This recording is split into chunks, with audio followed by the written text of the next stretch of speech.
Jason was actually in Noobs, which went into pro gaming. And what do you think of the pro gaming scene? Like, what's your opinion on the development of that? I think it's fantastic. In a world where you had people a couple of years ago lobbying for poker to be part of the Olympics because they're like, it's a sport.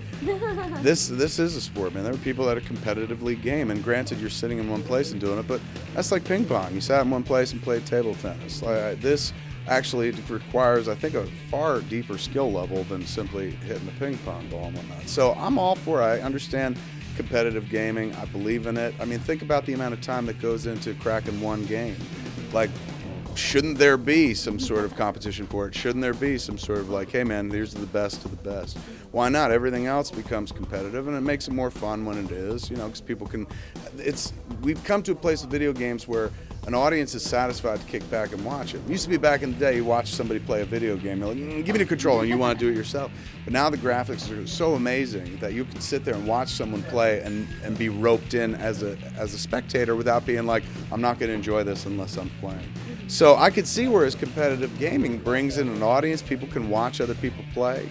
It takes a skill level to break a lot of these games, so why not? Why not be competitive? Why not give out awards? I mean, if they want to include it in the Olympics, I'd be all for that. I'm all for the soft sports in Olympics. Never mind running and picking shit up. I'm all for like sitting down and playing a game. Then I got a dream about scoring some sort of medal. If pro gaming were a sport back in the day, do you think that would have changed your career at all? It might have, man. I was so good at that Rocky and Bullwinkle game by the end of that 2-month period that I got sitting there going, film, schmilm.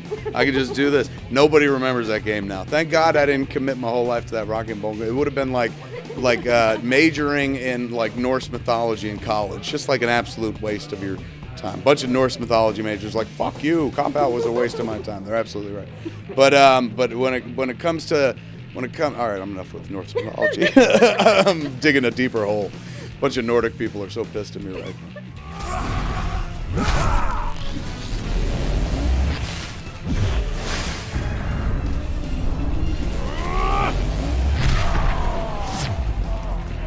You just started writing Clerks 3, and we're all so excited about that. What can you tell us about the development? Like, what's inspired you to bring it back and write the trilogy? Money. No, it wasn't. I wish it was. I was gonna end my directing career on this hockey movie, and instead I turned it into a miniseries and left the last slot open. So a lot of people were like, why don't you end on Clerks 3? So it was kind of a bit of like, all right, they're talking about it. And then I had this idea for it where I was happy with it, and we're coming up on the 20th anniversary. So it felt like it was a good time to like close the book, put it all together, and be like, ta-da, and then kind of walk away and do other things. So it's kind of driven by that. It's driven by the desire to go do anything other than direct film, other stuff. I like podcasting quite a bit now and stuff.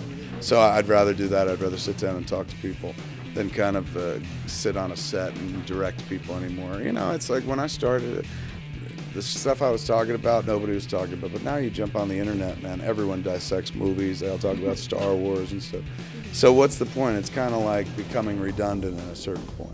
So for me, I'm like, rather than stick around and just start saying shit nobody cares about, or I'll find another way to make a living doing something else where I can at least say something fresh or new.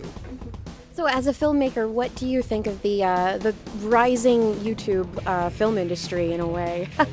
I love it. It's fantastic. Like our generation, indie film generation, we were a generation that talked a really good game about like being independent. Like, we're indie, man. We're so indie. We don't need your help. We're indie for life. Until, we were done, and then we were like, we have to sell this. Can you buy it? So we're no longer independent. And then you were dependent at that point.